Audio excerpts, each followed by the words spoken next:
Hey, everyone, and good morning. This is the last episode of the year, and it's also a special occasion because this is the first episode that we'll be doing in English because we have an international guest today, and I'm truly excited to have him here because we're gonna have a blast and we're gonna learn a ton.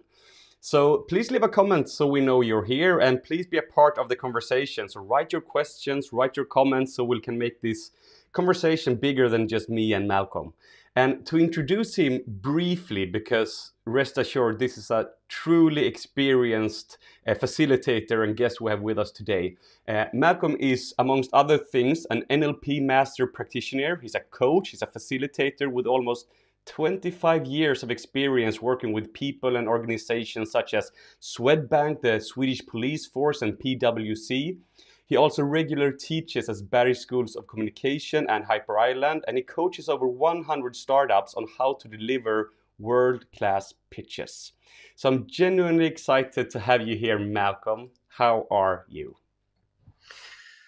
It's great to be here. Thank you for having me. A little bit unstable Wi-Fi today, so if I do drop off, I will come back in 1 minute if it drops. But it's really great to be here. This is my last engagement for 2021. After this, I'm going to take off the suit, put on my pajamas, and stay in them for the next 3 weeks. Not leave the house. That's awesome. So please, I just told everyone a little bit about your experience, but you're from Australia, right? So how come you ended up in Sweden, and how come you do what you do? Yeah, so, I'm a classic Stockholm love refugee, as anyone from a warm country coming to this cold country is. I met my beautiful wife, Therese, in Sydney 10, 11 years ago, and, had a great connection and said, okay, this lady's too special to lose. So I followed her all the way back to Stockholm and we now have a beautiful family here, and I, built a business here, helping people, coaching, working with organizations. And, it was a sort of, I'll come to Stockholm and see if I like it, was kind of the deal. And as soon as I came to Stockholm, I just loved it. I love living in Europe. I love living in Stockholm. I think Sweden's an amazing country and culture. And I just thought, yeah, no, this is great. I mean, I lived for 41 years in Sydney, and the thought of having this sort of fresh start, this Control Alt Delete on my life, and rebooting my life, and having this European second chapter was too good to miss. Yeah. So how good is your English? Oh, sorry. So you're Swedish. My Swedish, well, my English is pretty bad because I'm Australian, right? No, but my Swedish is actually pretty average because I came here and thought, well, I'll start working and then I'll learn Swedish. And then I started working and work got busy. And så jag kan prata lite svenska, jag kan ha lite snack med min kompisar, ha lite fikasnack, men inte så bra för, to speaking and meetings and things like that, so I can listen and learn, have a conversation, but it's not my superpower for sure. Yeah. But one of the things that's been really interesting is to see how much English is coming into Sweden as the business language by default, because even over the 10 years that I've been here, you can see that English has become more and more common as the business language because technology is breaking down the borders of our customers. And so almost every company starts as an international company. You're not a Swedish company. So it's like, well, my customers are going to be everywhere because I'm an online business or I'm a digital business or, and so, I mean, as I said to you, when we were just coming on and doing the sound check, I just came back from Brussels and Antwerp, and I was in Oslo the week before that. And in the last 5 years, I've spoken in, I don't know how many countries, but, it's, and even like on my digital workshops now, I often have 5 or 6 different countries coming in on every single digital workshop. Yeah. So I did a workshop for a cybersecurity company last week, and we had people from North America, South Africa, several European countries, Tokyo, and Abu Dhabi. So That's awesome. yeah, yeah. So So so to it's jump on So to jump on today's subject, the value Yeah. of a value proposition. Before that, rest assured that Malcolm knows enough Swedish, so don't hesitate to write your comments or questions in Swedish. If needed, I'll translate it. But Absolute, absolute. yeah. So to start somewhere, value proposition might be a new word for some people. Mhm. Would you please explain, like, what do you mean with a value proposition? Yeah. So one of the things that I see in many of the startups that I'm coaching, because they want to be able to pitch their value, is that they don't actually understand their value proposition. And a value proposition is, I tell them, it's the promise that you make that you can never break. That's what your value proposition is. And every single business that is extremely successful makes a promise to their customers that they never break. So let me give you some examples because this will help you understand it. So if I'm going to put you to the test, Pontus. Yeah. So tell me, what has Apple done over the last 25 years? What is the promise they've made and kept to us as customers over the last 25 years that made them the first tech company to become $1 trillion company? And you can talk about the value proposition of every famous company in just 2 words. So if I were to ask you for 2 words for Apple, what would be Apple's 2 words? I would say, what's the word? Not creativity, but when you create new things. What's the word? Innovate. Innovation. Yeah, innovation Yep. and probably marketing. Okay. So innovation, definitely one of them, right? I mean, this is the company that gave us the iPod, the iPhone, the iPad, and Yeah. basically made the whole world of apps pop. They were the ones who brought apps out to the public in that way. But the other thing they did is they wrapped it in this incredibly beautiful design and packaging, right? Like there's no ugly, cheap Apple products. They don't discount, right? Yeah. It's like this is beautiful innovation. And that is their value proposition that they continually gave out. You can go back and look at all through Apple's history from the first, computers, the aesthetic, it was beautiful. And I remember there was like this computer, the desktop computer they had that was shaped like the back of the computer was shaped like this and it was colored and you could see into the computer. I don't know if you remember those back in the day. You Yeah. can Google it, you're a young man. But like 25 years ago, they were so different and revolutionary, Yeah. So innovation, but beautiful innovation or designer innovation. And Yeah. so that's been their value proposition. Now, let me ask you, if Apple came out tomorrow with an ugly $99 phone, what would be the public reaction? Probably that they were losing their grip, like what's going Yeah. on. Yeah. What the hell? But also for someone who just paid, 10,000 crowns or whatever for their super iPhone, it'd be like, what are you doing? This is our club. This is our status like building circle. We're Apple people. You're going to bring in those people, the $99 people. Yeah. It's going to be this betrayal of trust. They're going to break the promise. So Apple makes this promise, which is their value proposition of beautiful innovation. Yeah. And you Could I can look pause at, you for a second? yeah, Because I've been thinking about something you said about the design part, and I want to ask everyone here with us, because I read a study that I don't remember the specific number, but a huge amount of people buying Apple products have a really hard time throwing away the package. They keep the package. And I know for myself, my dad keeps all of the packages for all his old iPhones and Macs and stuff like that. yeah.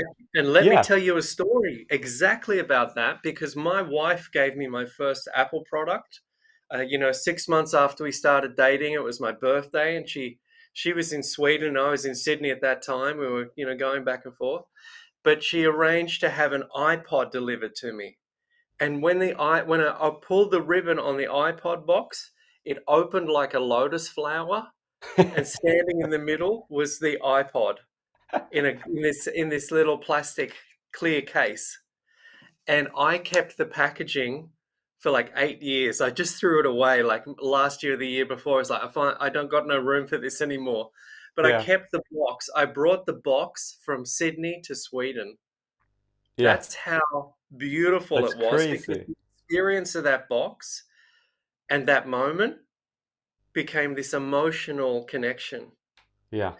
So, you know, they think through. There's no step in the Apple process or the packaging or anything that it doesn't have that beautiful innovation.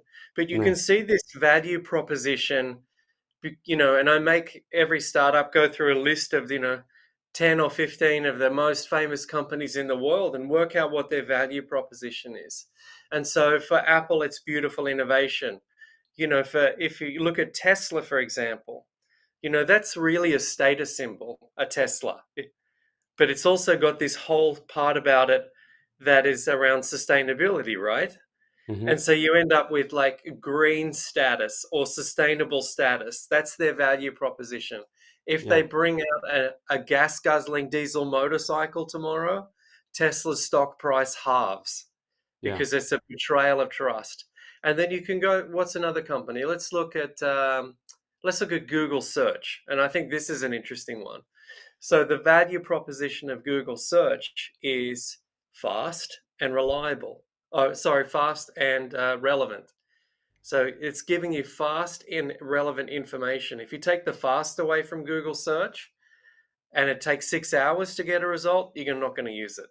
Mm-hmm. And if it gives you every answer for that question instead of the relevant one, it's useless.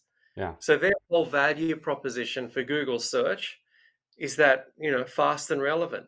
And so every company organization has this, and you cannot pitch your value unless you know your value proposition. And so this is also true for basically every time you want to communicate an idea, every time you want to run a meeting, every time that you want to have a date, you need to actually be able to know what your value proposition is. I mean, I'm lucky. I'm not in the dating market anymore. Got a wonderful wife, so I don't have to date. But if I was dating now, I would really want to be able to tell people in like 2 or 3 words what I have to offer, Mm-hmm. which would be, you know, faithful and fun. How about Yeah. that? As like a as like a title for your dating profile, you know? Yeah. Okay. Or if Can I add two things? First of yeah, all, I go would for it. like to put everyone here on the test as well. So you don't need to be a startup or running your own company, but No, no, what would no. you say, either professionally, what's your value proposition or your company's value proposition, Yeah, or you could take dating as well, or to yeah, meet new friends. What would be your value proposition on an individual level? yeah. And then also But you could also ask that question, what would I like people to think my value proposition is? yeah, As like your as how you want to be remembered, your legacy, right? yeah. Then the question is like if people are going to associate 2 words with me, what would I want them to be? And that would be a great thing for us to see on the chat. I would love to be able to see people's comments. So if you're watching now, I would be so great to see what you would love people to think about you, remember you in just 2 words. Yeah, For because me, the two just words to add that I on want to that, be remembered for is honorable and inspiring. mhm, They're the 2 words that I would definitely want people to associate with me yeah, in my personal life and my business life. yeah, You know, I'm because something, honorable, I keep my word, but I am also energetic and inspiring. That's yeah, and something I believe is really important, like from my perspective as a communicator and rhetorics consultant. It's really, really important to know these words. So, say inspiring and creative, but what I believe is hugely important is not only saying the words, but rather than telling you want to show. So you need to mhm, first decide on I want you, Malcolm, to think me as genuinely nice and fun to talk with. mhm, But then I should start my conversation with you saying I'm genuinely nice and fun. I want to right. show you that I'm nice and fun. Yeah. And we need to demonstrate that value, right? So whatever our value proposition is, But one of the things that is really powerful, Pontus, is if you actually decide on the words, then you can decide on behaviors. Then you Yeah. can decide. But the words also are going to be connected to your belief system. They're going to come out of your belief system. It's like, I think this is really important to be honorable, and I want to inspire people because I want to be of service. And then, you create behaviors around that make that happen. So for Hmm. me, one of the really fascinating things about language, and this is where my background in NLP, neuro linguistic programming, comes from. And NLP, if you don't know about it, it's really about how to use language to direct attention. Don't need to make it more complicated than that. It's really using language to direct attention for your audience or for yourself. And so for me, one of the most important things in life is to understand the power of words, the power of language, because clarity is power. Mm. Whenever we can have some clarity that we can language something for the first time, something we feel, some kind of concept that's moving around, when we put it into words, that's when it actually becomes actionable and powerful. So for Mm. me, I'm really passionate about this concept of value proposition, the promise we make to an audience, to our community, to our families, whatever it is, to your customers. But the idea of a value proposition, we can take that from business, in terms of just like a big company like Apple or Tesla, but we can apply it any time that we want to communicate something to an audience. So both you and I teach rhetoric. We teach communication, presentation, pitching. Um, and one of the things that I really encourage people to do when they're building a talk or they're having, a meeting or a presentation is to actually know at the beginning the value proposition of that talk or the value proposition of that meeting. So an example of that was, I was working with a leader recently, and he was going to do an end of year talk, and he asked me, could you help me, just work with me for an hour to put a structure around it? And he came in and he had about 50 ideas kind of all connected, and it's like, this is like reading a Twitter feed. It's Yeah. like a lot of disconnected ideas, but nothing, there's no theme behind it. So let's find some glue. What are the two things that you really want to communicate? And he said, I'm really grateful for the work they've done during the pandemic and everything to keep the company going. And I'm excited. Okay. So then we had grateful and excited as the value proposition that he had for his talk. And then Yeah. we were like, okay, how do you want to, let's do grateful as the first part of your talk and excited for the second half, because you got like a nice past like review and look forward. And so Yeah. just having those two words gave him like an instant framework for his talk, that the Yeah. value proposition was grateful, excited. And so for me, I think we can use this concept of a value proposition, that promise you make to the marketplace, and we can take it out to any audience we want to and use it to have clarity about what we're going to give them and Mm. use it as a framework and a foundation to stand on. Yeah. I Yeah. really like it, and I totally agree. So Yeah. to make this even more specific and usable, so Yep. let's say we create a value proposition, and just to give a couple of examples, we can jump on here and see that Caroline is saying honest and structured, Tina is saying inspiration and experience, Linda is Great. saying trustworthy and energizing. I love them. Um, so, oh, I think I lost Larry now, didn't I? Oh no. No, you're back. I'm I'm Yeah, back. Yeah. great. Yeah. So now we have our value proposition. How do we make a great pitch from them? Great. Yeah. And so let's now think about, so if I was going to make a great pitch about myself, to let's keep it in the professional realm. We're on LinkedIn, and most people are here for professional help, not dating tips. But hey, if you need them, ask. I'm happy to help. But I think that we can, if we know our own value, like our own value proposition, and I want to pitch you as somebody who, um, uh, I'll give you an example. So my professional value proposition as a facilitator, as a coach, is managing change.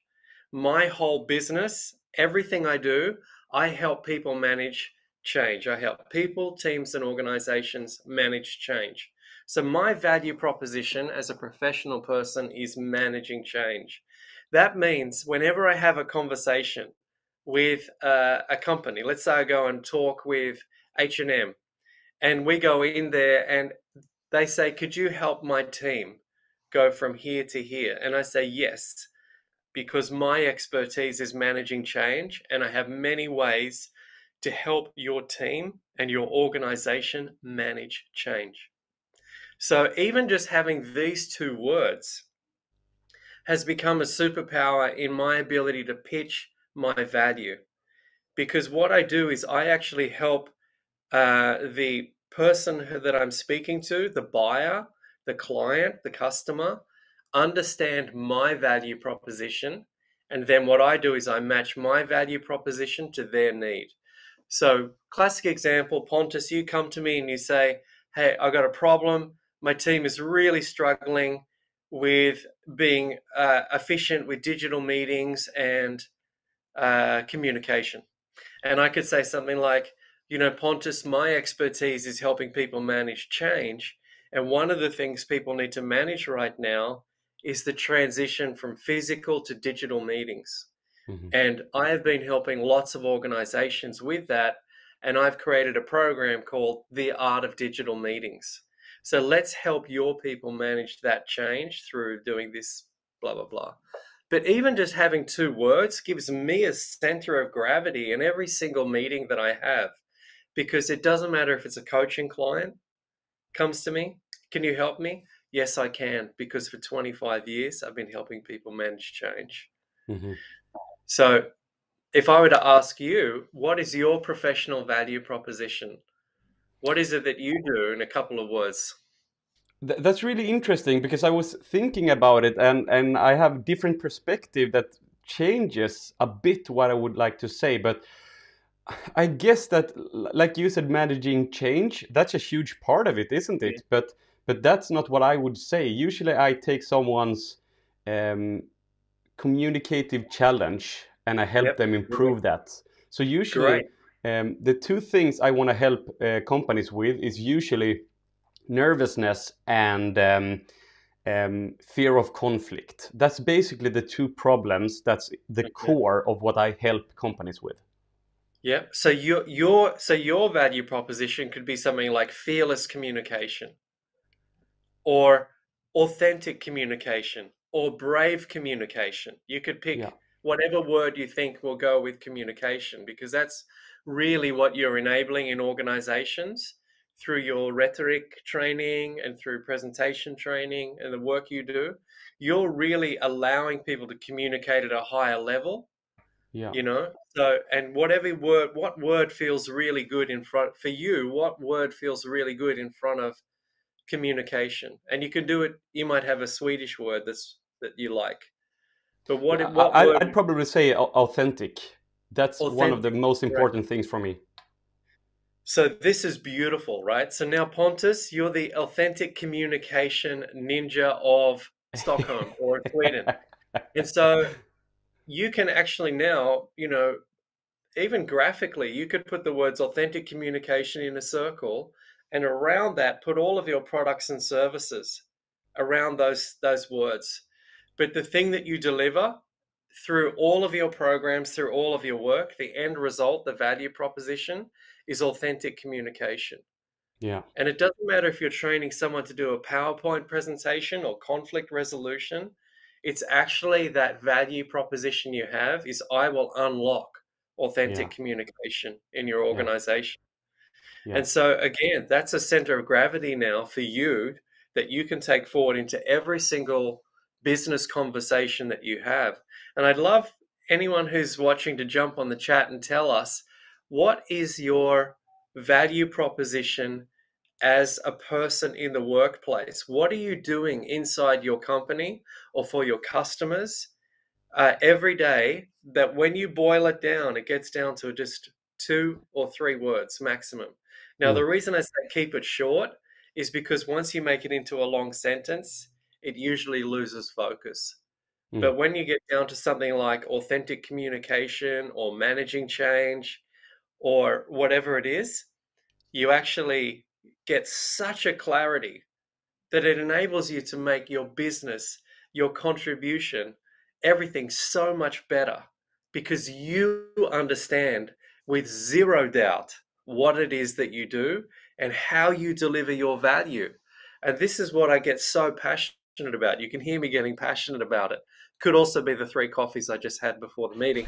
But, this thing of like, wow, you get this clarity.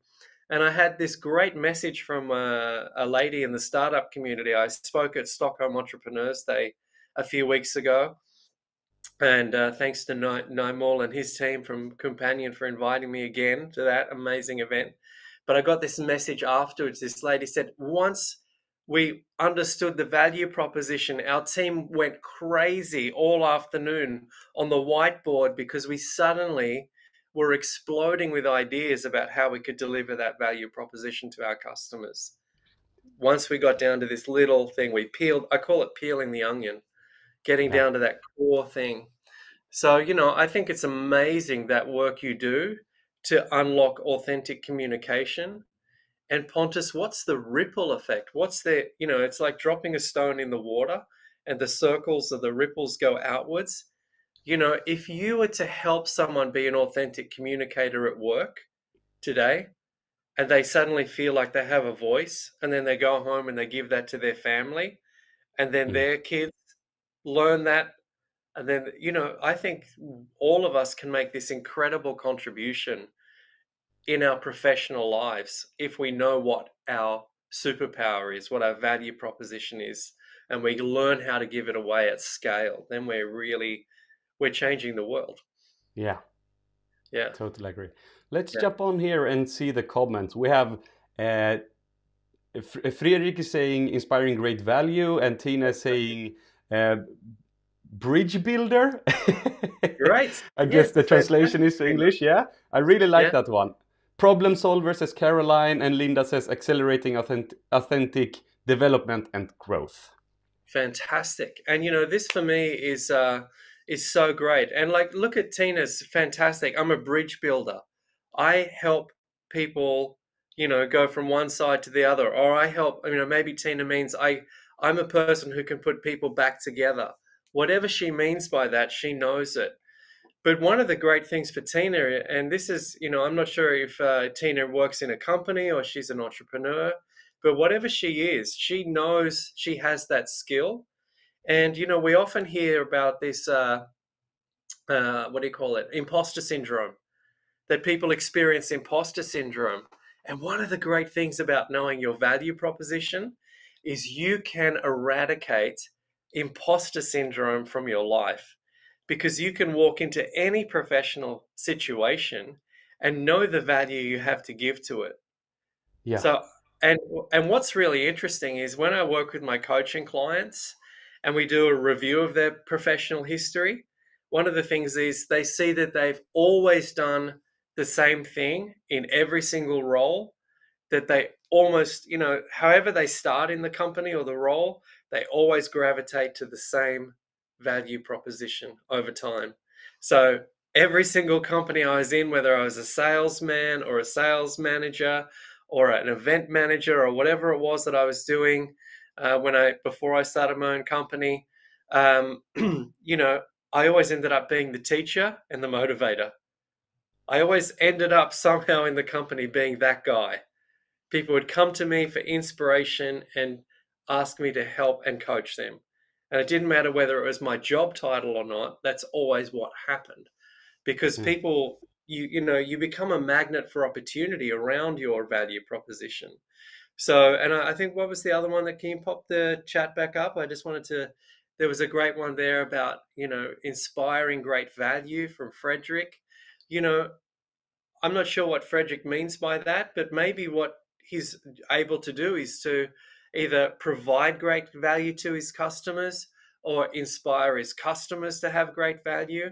But Frederick knows that, and Linda, accelerating authentic development and growth. Now, I think that is amazing. Now, Tina's saying that she has her own business. She's a business owner. Yeah, and she's working with self-leadership, Fantastic, Tina. Wonderful to meet you.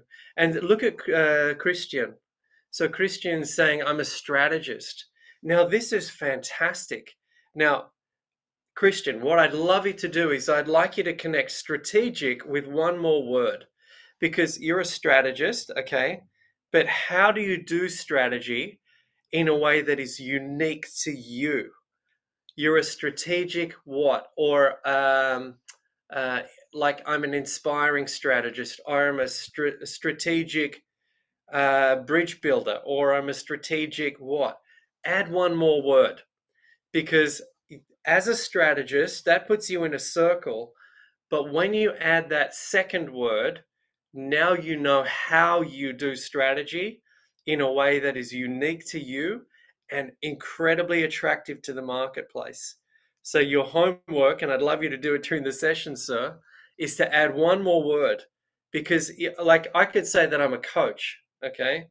But I think it's actually that word coach is so big, that circle is so big, that it doesn't tell my audience enough, right? And so you need to really talk about either what you deliver, like I help people manage change, but for for Christian, when you go strategist, that's a huge circle, right?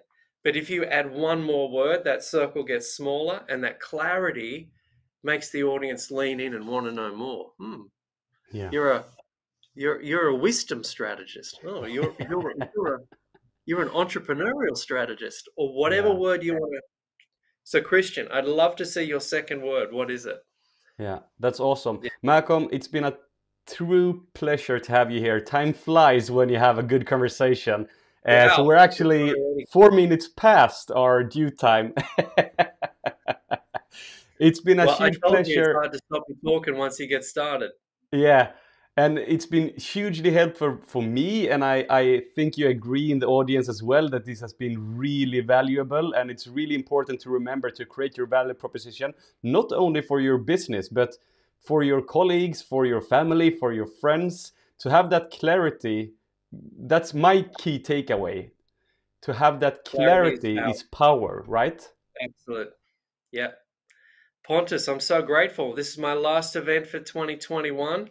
I'm going to turn off this camera. I'm going to get in my pajamas, and I'm not leaving my pajamas for 3 weeks. Holiday time. Exciting times, yeah. 2021. Awesome. Thank you, Malcolm. Have a good one, and thank you for everyone who's joined us. See you back in 2022. All the best. Bye.